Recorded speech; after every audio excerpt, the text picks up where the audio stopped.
ஒரு தடவை தான் அது காய். 50,000 ஏக்கர் வரைக்கும் நான் இதுக்கு மாத்திட்டேன். இது வந்து வீரியா அப்படின்னு சொல்லுவாங்க. நம்ம என்ன நினைச்சுக்கிறோம், நாட்டு ரகம்னா நம்ம நாட்டு ரகம். விவசாயத்துல அதிக பணத்தை செலவு பண்ணி கஷ்டப்பட்டு உழைச்சும் நஷ்டப்படுறீங்களா? குறைஞ்ச செலவுல ஸ்மார்ட்டா அதிக லாபம் எடுக்க ஆசையா? அப்போ உங்களுக்கு தான் ஜெய் அக்ரி சயின்டிஸ்ட் சேவை. உங்க பயிர்ல எந்த பிரச்சனைனாலும் என்ன கேளுங்க. தப்பான ஆலோசனையால தவறான பொருட்களை வாங்கி நஷ்டமடையாதீங்க. நான் உங்க ஜெய். உலகத்துல வேளாண் ஆராய்ச்சியில 9வது இடத்துல இருக்கிற யூனிவர்சிட்டி ஆஃப் வெஸ்டர்ன் ஆஸ்திரேலியாவின் வேளாண் விஞ்ஞானி. இந்தியாவோட top 10 agri biotech company bio சக்சஸின் MD. அமெரிக்காலையும் பயோ சக்சஸ் நிறுவனத்தை வெற்றிகரமா நடத்திட்டு இருக்கேன். 2002 இருந்து உலகம் பூராவும் 1,00,000 விவசாயிகளுக்கு மேல நிறைய லாபம் எடுக்க வச்சிருக்கேன். என்னோட ஆராய்ச்சியில உருவான அதிநவீன நானோ பயோடெக் 100% ஆர்கானிக் உரங்கள், மருந்துகள் குயிக்கா நல்ல ரிசல்ட் தரும். என்கிட்டே நேரடியா வாங்குறதுனால விலையும் கம்மி. நடவுல இருந்து அறுவடை வரைக்கும் நான் உங்களுக்கு இலவச ஆலோசனையோட உரம், மருந்து ஷெட்யூல் போட்டு தரேன்.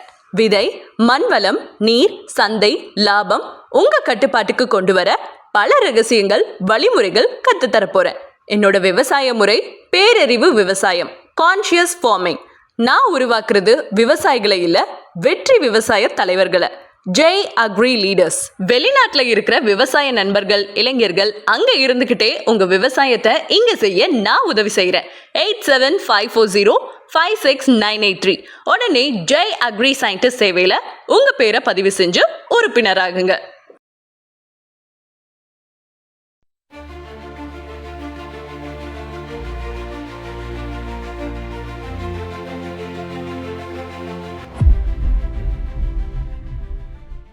வந்து 1.5 டிகிரி அதிகமா இருக்குது. இப்ப இந்த 1.5 டிகிரி அதிகமானதுனால என்ன பிரச்சனை ஆகுது அப்படின்னா, ஓசோன் படலம் கம்ப்ளீட்டா அது வந்து மெதுவா வந்து ஒரு லேயர் மாதிரி இருக்கும். அதுதான் வந்து பூமியை பாதுகாத்துட்டு இருக்கும். அது வந்து மெதுவா அது டேமேஜ் ஆயிடுது, அது பாதிப்பு அடைஞ்சிருது. இப்ப அந்த சூரிய ஒளி நேரா பூமியை தாக்குது, வெப்பம் அதிகமாகுது, கடல் மட்டம் உயருது, பனிப்பாறைகள் உருகி போகுது.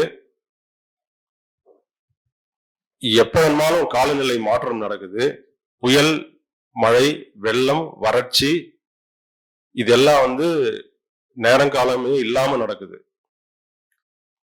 உங்களுக்கும் தெரியும், இப்ப நம்ம மரத்தை வெட்டிட்டோம். இப்ப முன்னாடி மாதிரி இல்ல. ஒரு 50 வருஷத்துக்கு முன்னாடி, 30 வருஷத்துக்கு முன்னாடி இருந்த கோயம்புத்தூர் இப்ப கிடையாது. அது மாதிரி ஒவ்வொரு ஊர்ல இருந்தும் உங்க ஊரே அப்படி இருந்திருக்காது. எந்த ஊரும் அப்படி இல்ல. எல்லாம் நம்ம அர்பனைசேஷன் பண்றோம், நகரமயமாக்குறோம், தொழில்நுட்பம், வளர்ச்சி, இந்த 3 பேர் இருக்குது. நகரமயமாக்குதல், தொழில்நுட்பம் வளருது, அப்புறம் வளர்ச்சி அப்படின்ற இந்த 3 பேருனால இயற்கை வளங்கள் சுரண்டப்பட்டு அழிக்கப்படுது. இதனால இந்த பாதிப்பெல்லாம் நடக்குது. இதுல விவசாயத்துல இருக்கும்போது நம்ம என்ன இது செய்யலாம், இது எப்படி நம்ம விவசாயம் பண்ணிட்டு இருக்கேன், இதுக்கும் அதுக்கும் எப்படி நான் வந்து எனக்கு என்ன தொடர்பு இருக்கு, நான் எப்படி இதை வந்து சரி பண்றது, ஒரு விவசாயியா என்னுடைய பங்களிப்பு என்ன அப்படின்னு நீங்க கேட்கும்போது, நம்ம சிந்திக்கும் பொழுது இந்த ரசாயன உரங்களை 100% தவிர்த்திருங்க. ஏன்னா அதுல இருந்துதான் குறிப்பா யூரியா உலகத்திலேயே அதிக அளவு பயன்படுத்தப்படக்கூடிய ஒரு உரம். இந்த இது பயிற்சின்னு சொல்ல முடியாது, வந்து ஒரு விழிப்புணர்வு, ஒரு பயிற்சி வகுப்புன்னு கூட நீங்க எடுத்துக்கலாம். இந்த ரசாயன உரங்கள்ல இருந்து நைட்ரஸ் ஆக்சைடு, ரொம்ப நான் தொழில்நுட்பமா பேச விரும்பல, தெளிவா சுருக்கமா சொல்றேன். நைட்ரஸ் ஆக்சைடுங்கிற ஒரு மிக மிக நச்சு வாய்ந்த ஒரு வாயு, ஒரு கேஸ் வந்து வெளியில போகுது. இப்ப நம்ம யூரியா எடுத்து அப்ளை பண்ணிடுவோம், அது வந்து நம்ம நினைச்சுக்கிறோம் அது பயிருக்கு போயிடுது அப்படின்ட்டு. ஆனா பயிருக்கு போறது 10% தான் போகும். நீங்க 50 கிலோ போட்டீங்கன்னா 5 கிலோ தான், 5 கிலோ கூட பயிருக்கு போகாது. ஒரு 2 கிலோ 3 கிலோ தான் நைட்ரஜனா மாறி போகும். மற்றது எல்லாமே வந்து லீச்சிங் ஆகும், பெர்குலேஷன் வேருக்கு கீழே போகும், எவாபரேஷன் ஆகும். அந்த எவாபரேஷன் ஆகும்போது நைட்ரஸ் ஆக்சைடா எவாபரேட் ஆயிடும். அப்ப இந்த nitrous oxide, carbon di oxide நம்ம கேள்விப்பட்டிருப்போம், அது தெரியும் நமக்கு. இப்ப வெளியில மூச்சு உள்ள போகுது இல்லையா, நமக்கு பிராணம்னு சொல்றோம்ல, அது உள்ள போகும்போது பிராணவாயுவா உள்ள போகும், ஆக்சிஜனா உள்ள போகும். வெளியில வரும்போது கரியமில வாயுன்னு சொல்றோம் தமிழ்ல. கார்பன் டை ஆக்சைடா தான் வெளியில வரும். இந்த கார்பன் டை ஆக்சைடு நச்சு, அது எல்லாருக்கும் தெரியும். அதனாலதான் மரத்துக்கு பக்கத்துல மரத்தடியில படுக்காதீங்க, கார்பன் டை ஆக்சைடு வெளியில வரும் அப்படின்னு சொல்லுவாங்க. இது வந்து மிகப்பெரிய ஒரு நச்சு வாயு, ஒரு விஷ வாயு. இதை விட இந்த நைட்ரஸ் ஆக்சைடு 300 மடங்கு நச்சு அதிகம். 1 கிராம் கார்பன் டை ஆக்சைடுனா அது 300 கிராம் கார்பன் டை ஆக்சைடுக்கு சமம் 1 கிராம் நைட்ரஸ் ஆக்சைடு. ஸோ அப்ப எந்த அளவுக்கு நம்மளே நம்மளை வந்து அழிச்சுக்கிறோம். அதனால ரசாயன உரங்களை 100% போடாதீங்க. அப்ப நமக்கு விளைச்சல் எப்படி வரும் அப்படின்னு நீங்க நினைக்கலாம். அதுக்குதான் நாங்க வந்து B2 Agri 2002 இருந்து இதை நான் சொல்லிக்கிட்டே இருக்கிறேன். இது இன்னைக்கு சொல்லல, முதல் விவசாயில இருந்து நான் பேசிக்கிட்டே இருக்கேன். ஏன்னா பிரச்சனை 50 வருஷத்துக்கு முன்னாடியே வந்துடுச்சு. இன்னைக்கு நம்ம பேசுறதுக்கு இல்ல, உங்களுக்கு இன்னைக்கு இது தெரியும்.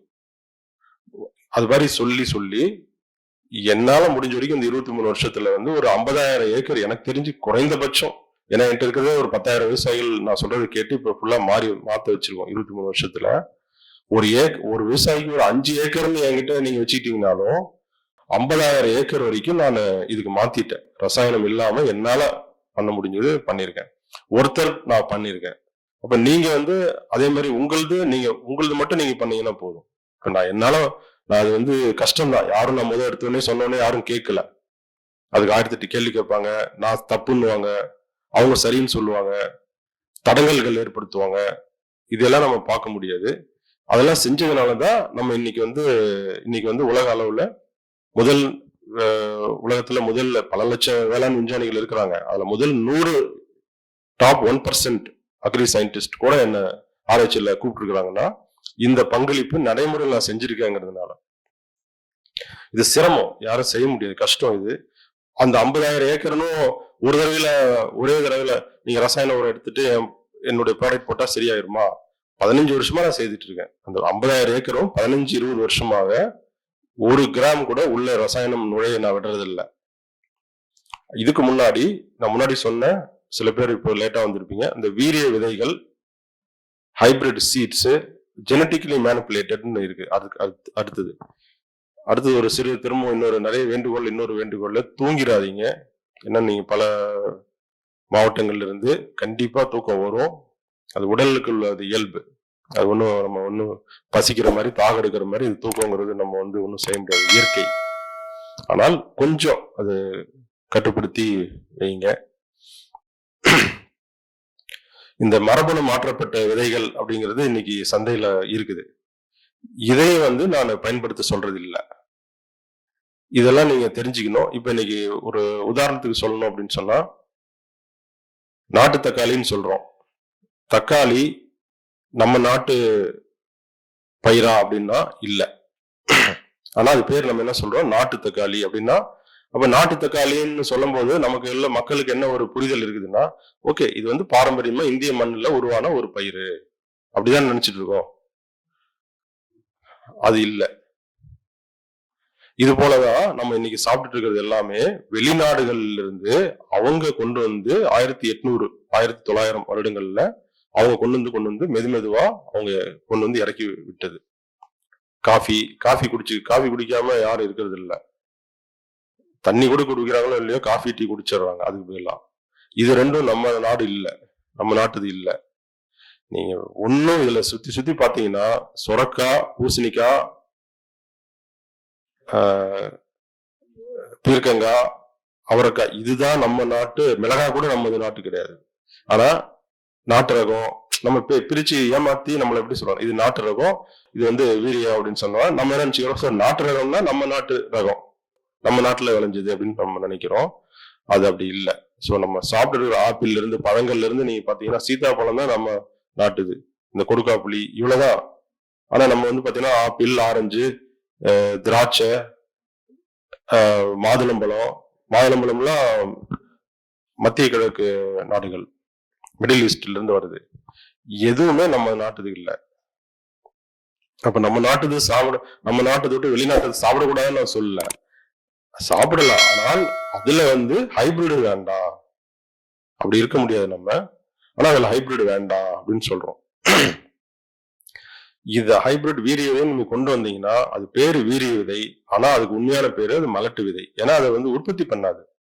ஒரு தடவை தான் அது காய்க்கும். அடுத்த முறை அந்த விதையில இருந்து நீங்க விதைச்சீங்கன்னா அதுல இருந்து செடியே முளைக்காது. முளைச்சாலும் பூ வராது, பூ வந்தாலும் காய்க்காது. அப்ப இதை வந்து அவங்க செய்யும் போது என்னால முடிஞ்ச வரைக்கும் இப்படிதான் 10-20 பேரா சேர்த்து இந்த 25 வருஷமா இன்னைக்கு 10,000-20,000 பேருக்கு நம்ம விழிப்புணர்வு கொடுத்து மாத்திருக்கோம் இல்லையா? அதனால நீங்களும் ஒவ்வொருத்தரா உங்களை தனித்தனியா பாருங்க. இன்னொருத்தர் செய்யறாங்களா இதை அப்படின்னு நினைச்சிடாதீங்க. நீங்க செய்யுங்க தனித்தனியா. இன்னொருத்தர் செய்யறாரா? ஏன்னா நிறைய கேள்வி கேட்டு நானும் பதில் சொல்லி முடிச்சிட்டேன். இப்ப என்கிட்ட சார் நான் நீங்க சொல்றது செய்வேன், என் தோட்டம் ஃபுல்லா சுத்தி இருக்கவங்க எல்லாம் செய்ய மாட்டாங்க. இது உங்களுக்கு மட்டும் பிரச்சனை இல்ல, ஊருக்கே அதுதான். இப்ப என்கிட்ட வர்றவங்க 10,000 பேர் தான் வர்றீங்க. அப்ப தமிழ்நாட்டுல 2 கோடி 3 கோடி விவசாயிகள் இருப்பாங்க. அப்ப 10,000 பேரை சுத்தி அத்தனை கோடி விவசாயிகள் இருக்குதான் செய்வாங்க. அவங்க மாற மாட்டாங்க. அவங்க நீங்க எதுக்கு இன்னொருத்தரை பாக்குறோம்? நம்ம இது விவசாயத்துக்கு மட்டும் இல்ல, எங்க போனாலும் நம்ம என்ன செய்யறதுன்னா இன்னொருத்தரை பார்க்க வேண்டியது. எதுக்காக நீங்க எது வேணாலும் பாருங்க. நீங்க இதுதான் நான் கொஞ்சம் உளவியல் இருக்குன்னு நான் சொன்னேன். நீங்க கவனிச்சு பாருங்க. உங்களை எதுவுமே உங்களுடைய சொந்த சிந்தனையிலிருந்து வந்தே இருக்காது. உங்களுடைய உடையா இருக்கலாம், உங்களுடைய நாகரிகமா இருக்கலாம், பழக்க வழக்கங்கள் இருக்கலாம், உணவு முறை இருக்கலாம். நீங்க எதை வேணாலும் எடுத்து பாருங்க. உங்க பர்சனாலிட்டி, உங்களுடைய ஆளுமை இருக்கலாம், எதுவுமே உங்களுக்கு இருக்காது. எல்லாம் நம்ம வந்து பக்கத்துல இருந்து காப்பி அடிச்சுதான் நம்ம மனம் அப்படிதான் செய்யும். அது நமக்குன்னா அது ஆன்மீகம்னு பேசுறேன்னுருவாங்க. அதாவது ஆன்மீகம்னா நமக்கு விருப்பம் இல்லை எனக்கு. ஆனா ஒரு மனிதன்னா யாருன்னு நான் தெரிஞ்சுக்கணும். மனிதன் அப்படின்னா உடம்பு தனியா பிரிக்கணும், மனசு தனியா பிரிக்கணும். அப்ப உள்ள ஏதோ ஒண்ணு உயிர்னு ஒண்ணு இருக்கு, அதுக்கு பல மதங்கள் இருக்கு, அதை விட்டுருவோம். பட் இந்த மனம்ங்கிறது தான் அந்த வேலையெல்லாம் செய்யும். நம்ம அதுக்கு கொஞ்சம் எச்சரிக்கையா இருந்துட்டோம் அப்படின்னா அதை வந்து நம்ம தவிர்த்திட முடியும். அதை வந்து நம்ம தவிர்த்துட்டு ஏன் இங்க கவனிங்க, நம்மளுடைய சுய சிந்தனையிலிருந்து நம்மளுடைய நாள் அதுக்கு பேர் தான் இந்த பேரறிவுன்னு வச்சிருக்குது. பேரறிவுனா நமக்குள்ள இருந்து நம்மளாவே எனக்கு என்ன வேணும், என்னுடைய வாழ்க்கை இதுதான், என்னுடைய விவசாயம் இதுதான், இதுக்கு நான் என்ன செய்ய போறேன் அப்படின்னு யாருமே விவசாயம் பண்ணல இது வரைக்கும். அதனால நான் என்ன செய்யறேன்னா அதை சொல்லித்தரேன். இங்க பாருப்பா, இப்ப இவ்வளவு நேரம் நான் வந்து பேசினதுல இந்த 23 வருஷமா எவ்வளவோ பயிற்சி, ஆயிரக்கணக்கான பயிற்சி நடத்திட்டேன். ஆனா எங்கேயுமே நான் என்னுடைய வாயிலிருந்து ஒரு நாள் கூட ஒரு வார்த்தை கூட பயோசெக்ஸ்ல இந்த ப்ராடக்ட் இருக்குது, இதை பயன்படுத்துங்கன்னு என் வாயிலிருந்து வராது.